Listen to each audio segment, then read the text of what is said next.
Ayon kay Dolores Cannon, walang eternal hell na place of punishment. So, saan pupunta ang soul ng isang tao after death? They will reincarnate again here sa 3D Earth, pero ibang identity na, ibang lugar, ibang katawan, ibang pamilya, ibang gender at ibang culture.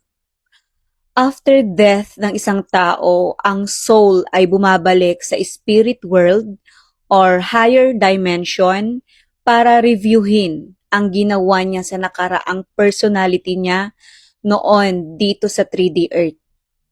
At kung naging masama siyang tao nung nakaraang buhay niya, corrupt or magnanakaw sa kaban ng bayan, posibleng ma-reincarnate siya as ipis or sobrang pulube na walang-wala na halos maghirap siya sa buhay or maka-encounter siya ng buhay na pwedeng mabigyan siya ng lesson for him na matuto at mag-heal at piliin maging mabuti at tumulong sa humanity.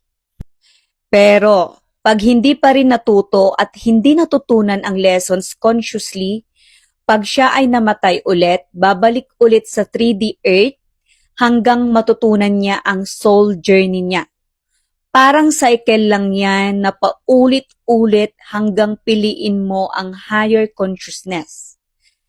Lagi nyo ding tatandaan na ang Earth ay hindi punishment, kundi training ground para matuto magpatawad, to give love, mag-put ng boundaries, at may mga suffering for you to grow and learn the lesson. At hindi ito parusa ng Diyos, kundi epekto ito ng ginawa mo sa ibang tao sa nakaraang buhay mo. At ito ay epekto ng pinirmahan mong soul contract sa spirit world at nakikita ang kontratang yan sa birth chart mo as your blueprint or mapa ng buhay mo. Dahil ang natal chart ng isang tao ay dito makikita ang mga lessons na dala ng soul mo, anong gifts na need mo i-develop, anong karmic cycle ang kailangan mong i-heal para ma-activate ang blessings mo. And yes, pwede mo ito ayusin for you to grow at ma-integrate ang blessings mo at malaman ang mission at purpose mo dito sa 3D Earth.